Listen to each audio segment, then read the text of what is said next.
Pero el prejuicio anticatólico, la mentalidad de que los católicos, católico igual a traidor, igual a conspirador, igual a ciudadano que no cumple, eso permanece casi hasta la actualidad. Felipe II no fue auténtico rey de Inglaterra.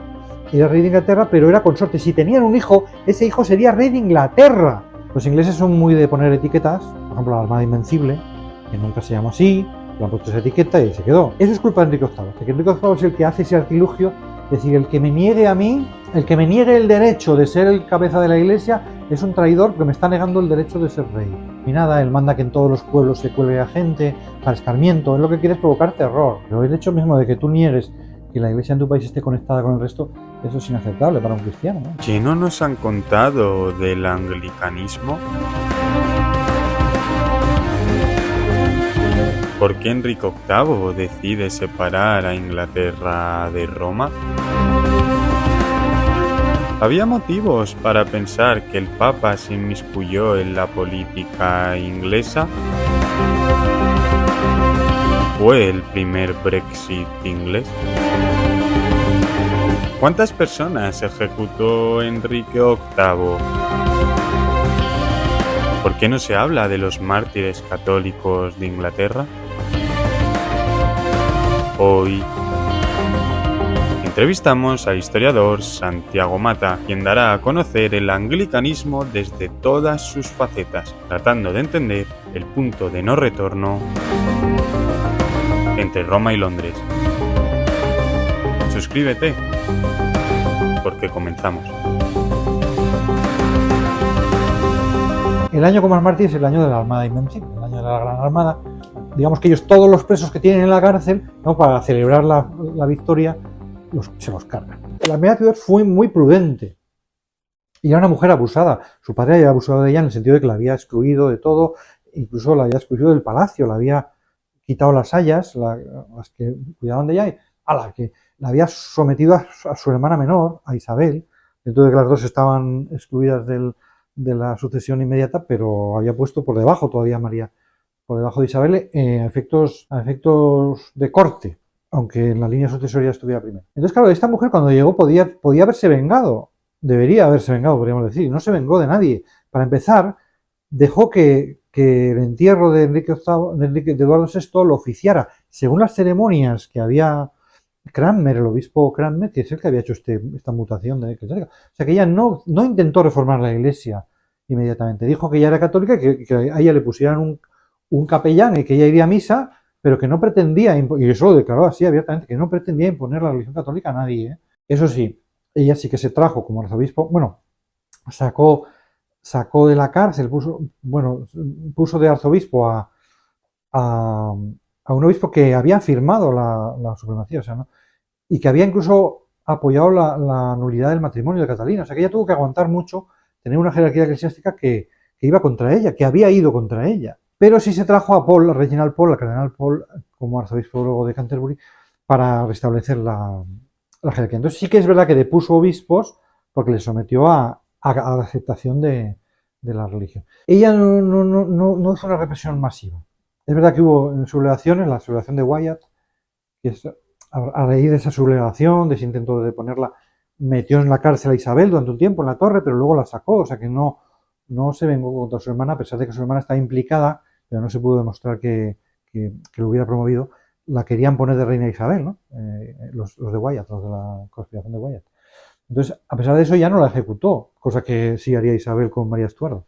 Espero que les esté gustando esta entrevista con Santiago Mata. No olviden que todo aquel que quiera hacerse con este libro sobre los mártires de Inglaterra, les voy a dejar por ahí abajo el link en la descripción. Y también decirles que estos vídeos tienen muchísima repercusión, todos los que tienen que ver con la cristiandad en el siglo XVI, con esos cismas religiosos, con la aparición de Martín Lutero, con Juan Calvino o precisamente con el anglicanismo de Enrique VIII.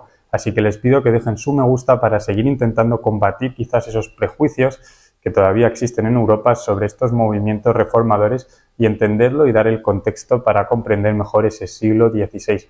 Dejen su me gusta, su comentario para que consigamos de esta forma posicionar el vídeo. También si quieren, obviamente, compártanlo. Y me van a permitir que les diga que estos vídeos de Trincheras Ocultas no serían posibles sin el apoyo que me realizan a través de Patreon para que con esa contribución voluntaria consigamos seguir mejorando trincheras ocultas, llegar a más historiadores y realizar más vídeos sobre estos temas. Sin su apoyo esto no sería posible. Así que muchísimas gracias a todos, perdón por este inciso y espero que sigan disfrutando de esta entrevista con Santiago Mata. Sí. Quiero decir que dentro de lo que cabe no fue vengativa, ella es verdad que trató de reconciliar a Inglaterra con el Papa y lo consiguió, pero a través de ella digamos que respetó el procedimiento eclesiástico. Incluso los 3 obispos a los que ejecutó, que son Cranmer, el propio Cranmer, Latimer y otro más, a estos obispos se les sometió a un proceso de herejía, que es la Iglesia la que los juzgó. No fue la reina la que, a diferencia de su padre, lógicamente, que además como rey, como dueño de la Iglesia, podía hacer lo que quisiera. O sea, ella no mandó ejecutar a gente así por sus pistolas. En las conspiraciones fueron ejecutadas algunas personas, pero los que fueron ejecutados por herejía fueron por un procedimiento de herejía que ella respetó los procedimientos de la época. Entonces, ¿cuántos fueron ejecutados por herejía en esos 4 años o esos 3 años finales de su reinado? Pues unas 300 personas. Un 1% recoges de... Claro, dices, comparado con 70.000 sería muy pocos, ¿no? Pero, entonces, efectivamente, para nuestra época, el hecho de ejecutar a una persona por su forma de pensar, pues es inaceptable y, de acuerdo. Pero para la época, vamos, solamente en la represión de los nobles del norte, de Isabel, de su hermana ejecutó a 900 personas solamente por una rebelión que hubo en el norte y tal. Y para que veas la diferencia, digamos que ella, María Tudor, permitió la restauración. Digo, ella lo que hizo fue acoger a la cardenal y que la Iglesia siguiera su curso. Pero ella personalmente no tomaba decisiones. Entonces, efectivamente, se pusieron nuevos obispos y, fíjate la diferencia, María no negó que se enterrara a su hermano con un culto que no era católico, que era el culto que habían establecido ellos.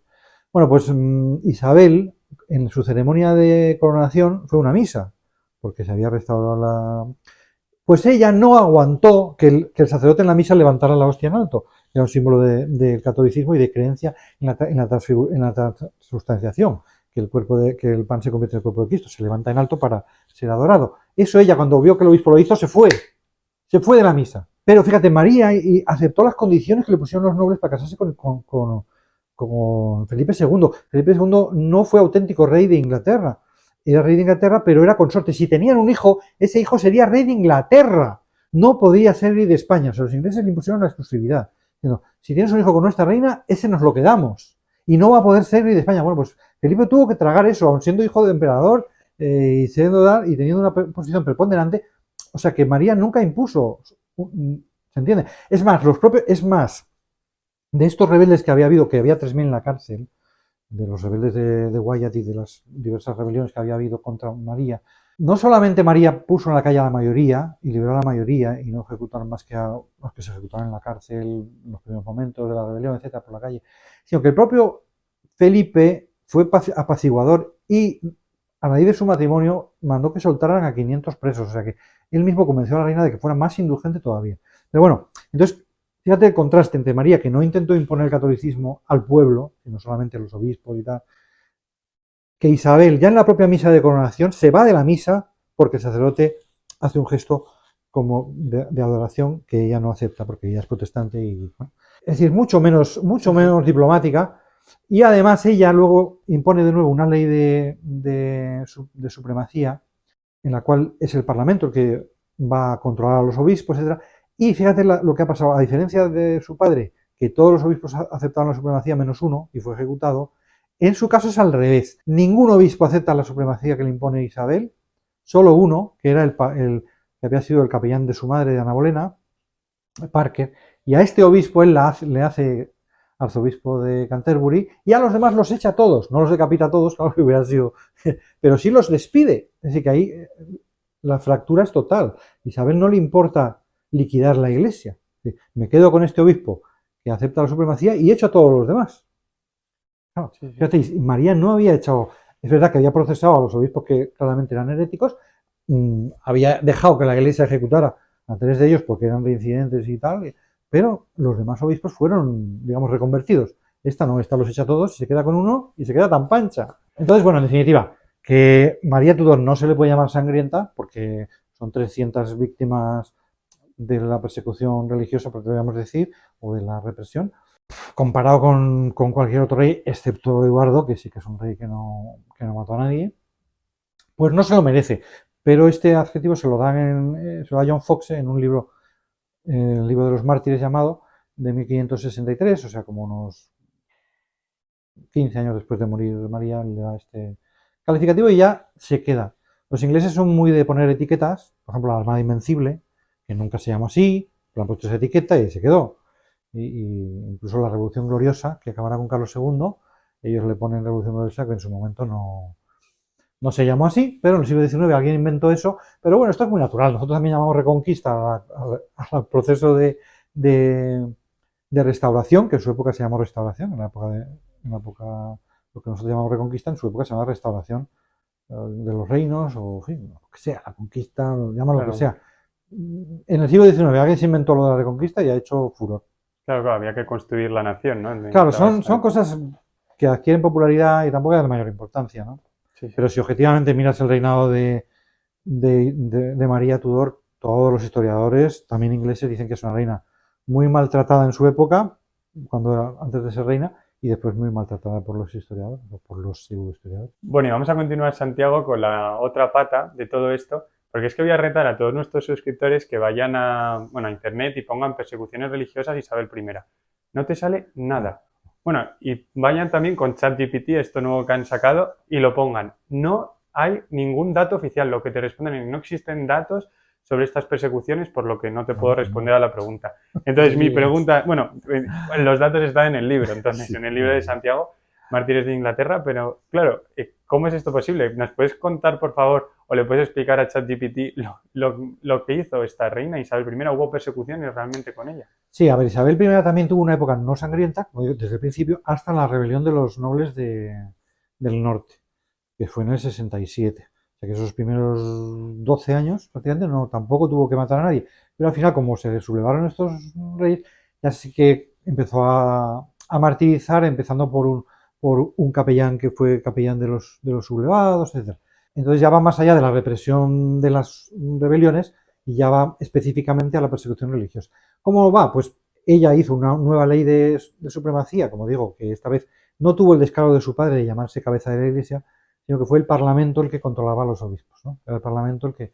Eso al final dará lugar al conflicto entre el rey y el Parlamento, porque el Parlamento querrá deponer a los propios obispos anglicanos, no solo a los católicos. Por eso digo que la persecución empezó contra los católicos, pero al final se le fue de la mano.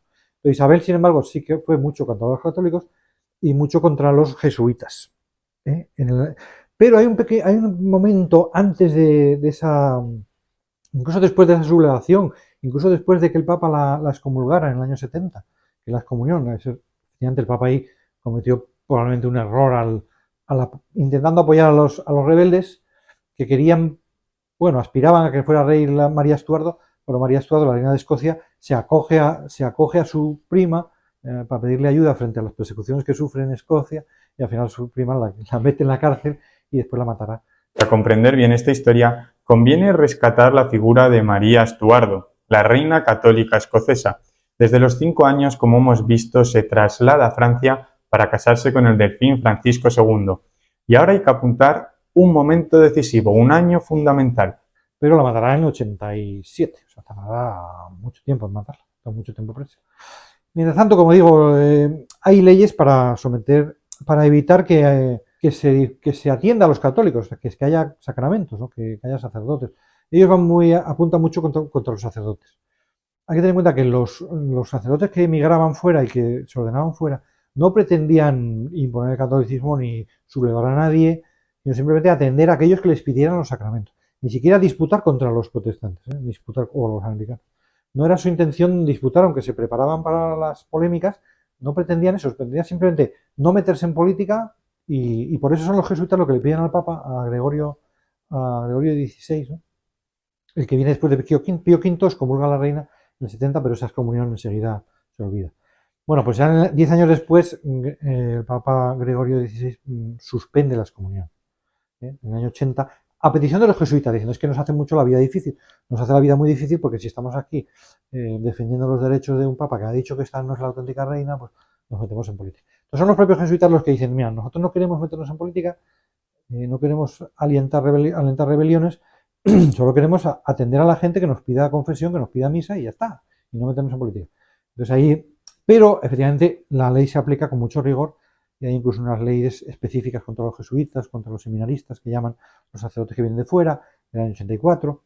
Entonces, en definitiva, se sigue aplicando con mucho rigor que todo sacerdote que reconozca la autoridad del Papa es un traidor y debe ser despedazado, etc. Entonces son despedazados, pues eso, cada año 10, 15, no son muchos mártires, ¿no? El año con más mártires es el año de la Armada Invencible, el año de la Gran Armada. Digamos que ellos, todos los presos que tienen en la cárcel, ¿no?, para celebrar la victoria, se los cargan. En el año 88, 89, en ese primer año, creo que en el 88 mismo, que es el año de la Armada, ¿no?, si no me equivoco, pues en el 88 hay 30 mártires, o sea que ya sacan todo lo que tienen. Todos los sacerdotes que tienen encarcelados los matan. Como digo, siempre son asesinatos puntuales, suelen ser sacerdotes o personas que les han ayudado, familiares, personas que les acogen en casa, etc. Otro problema distinto es el de Irlanda. Como digo, en Inglaterra no hay grandes rebeliones, no hay grandes masas de gente que se subleven ni nada, ni tampoco van a misa masivamente, pero es que en Irlanda la mayoría es católica. Todavía hasta 1613 fueron mayoría los católicos en el Parlamento en Irlanda. Si eran mayoría en el Parlamento, imagínate en la calle, ¿no? Entonces, claro, en Irlanda es donde se produce esa combinación de que, como hemos dicho, que todo católico es de por sí un rebelde, pues hay que matarlos. Entonces ahí es donde se llega a esa fractura social tan terrible que son las matanzas masivas. Pero la Iglesia es muy prudente y no ha canonizado ni beatificado a víctimas de matanzas de las guerras o de las rebeliones, normalmente, salvo sacerdotes que claramente se hayan mantenido al margen de la rebelión y hayan sido asesinados solo por ser sacerdote y tal. Entonces es una cuenta pendiente, porque efectivamente, habiendo asesinado a millones de personas, pues el que solamente haya 20 irlandeses beatificados de esa persecución, la mayoría de estos 250 que te digo, la inmensa mayoría son sacerdotes que han sido pillados diciendo misa, o sea, que se les ha aplicado unas leyes muy, muy injustas y muy restrictivas. Pero ¿qué pasa con estos que son asesinados por millares cuando se conquista un pueblo? No estoy hablando de soldados, sino de civiles. Se conquista un pueblo y se arrasa o se quema la gente en la iglesia, pues esos son mártires auténticos, ¿no? Y la iglesia, pues efectivamente, ha canonizado, beatificado en Irlanda muy poquitos, pues a una mujer que su propio hijo la encarceló porque él era una autoridad inglesa, de los ingleses, tal, y entonces, para castigar a su madre, tal, la metió en la cárcel y la dejó morir ahí de hambre y tal. O a un arzobispo, pues Plunkett, ¿no? El Roger Plunkett, pues claro, es un arzobispo de Irlanda que es víctima de la conspiración de Oates, ya en 1680, ¿no? Bueno, pues son víctimas de esa última persecución, de esa última conspiración, son decenas de jesuitas y sacerdotes y este arzobispo. Y los propios reyes, ¿no? Esas últimas conspiraciones, digamos que el reinado de Isabel acaba en 1603, la guerra de los 9 años todavía no ha terminado en Irlanda, o sea, una gran sublevación. En Irlanda hay una gran sublevación en los años 60, la de Desmond, y luego está la de los 9 años, ¿no? Al final de su reinado vuelve a haber una sublevación. En esa sí que interviene España. En Quintale desembarca una pequeña fuerza española que es derrotada en 1601. Hay también algunos mártires entre esos sacerdotes que atendieron a la tropa, o pues algunos mártires. Y cuando muere Isabel 2 años después, todavía no acabó la guerra, todavía la sublevación en Irlanda, pero está terminando, acabará pronto, ¿no? Y efectivamente ahí es donde se produce ya una gran transformación, porque ya hay, sobre todo en esa época y en la posterior de Cromwell, 50 años después, Cromwell vuelve a perseguir al rey Carlos en Irlanda, y cuando derrotan al rey Carlos aprovechan para cargarse pues a todos los irlandeses que pillan, vamos, prácticamente, e incluso pues cambia la propiedad de la tierra, hasta cambia el nombre, ¿no? Cambia Londonderry, ¿no? Cambian el nombre de las ciudades, porque se las ceden a grupos en este caso de pescadores o de Londres, que van allí a instalarse, y ya cambian la propiedad de la tierra, y ya cambia lo que te he dicho, hasta 1613 todavía eran mayoría en el Parlamento los católicos, pero ya a partir de ahí los católicos son absolutamente, digamos, utilizando anglicismo, baneados, ¿no? Son expulsados del Parlamento, expulsados de toda actividad social y convertidos en parias sociales.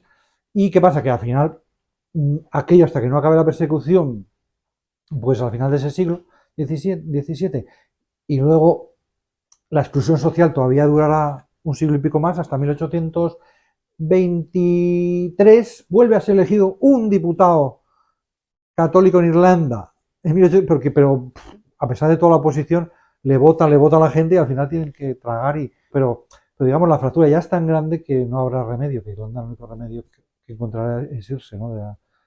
Irse del Estado porque el Estado la sigue marginando, ¿no? Claro, por ejemplo, si van a Google Maps también los suscriptores van a encontrar que pone Londonderry, pero yo que he vivido en Irlanda, para ellos es Derry. Y, por ejemplo, el Trinity College también, es curioso que no sé si lo funda Isabel I y no se permitían católicos tampoco a acudir a Claro, bueno, en Oxford, fíjate, incluso todavía he dicho, la ley de alivio católico de 1824 o 25, de los años 20, quita ciertas cosas, pero no quita, por ejemplo, que no pueden ser católicos todavía en Oxford y Cambridge. Todavía para recibir los títulos tienes que jurar la supremacía, con lo cual eso hasta los años 54, 1954 no se quitó la obligación, o sea que todavía la marginación social dura mucho. Incluso, por ejemplo, en la obligación de tributar y dar dinero a la Iglesia de Inglaterra, a la Iglesia anglicana, que se llama Iglesia de Irlanda, en Irlanda la llaman Iglesia de Irlanda, esa no se quita hasta 1860 y pico, casi 70. O sea, todavía, hasta muy entrado el siglo XIX, no se quitan todas las discriminaciones. Incluso cuando la Iglesia vuelve a abrir sucursales o vuelve a poner obispos en Inglaterra en 1851, pues el Parlamento saca una ley prohibiéndolos, y entonces tienen que hacer una triquiñuela la Iglesia Católica, que es crear diócesis nuevas. O sea, no puede poner un arzobispo en...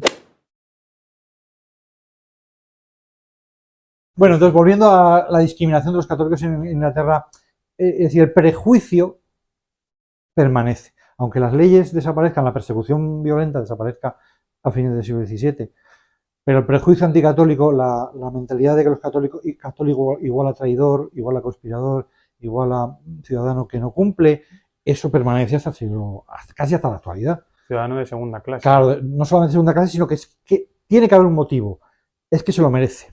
Y eso, por ejemplo, es causa de la hambruna. La hambruna de 1840 y pico, 46, 47, me parece que es, dicen los expertos que pudo haberse remediado, pero el gobierno inglés no quiso hacer nada porque dio por supuesto que si les pasa, que si tienen problemas es porque se los merecen, que son unos vagos, y entonces el gobierno no reaccionó, no mandó ayuda. Es como si, imagínate, la Dana y dijera, bueno, es que se los merecen, habrá llovido porque son unos... Claro, si no pusieran las casas se está bien empleado por poner las casas ahí. Hombre, a ver, es decir, la solidaridad social se ha roto, se ha creado una desconfianza hacia un pueblo entero, y eso lleva a que luego, cuando ese pueblo está en problemas gravísimos, no es asistido por el Estado.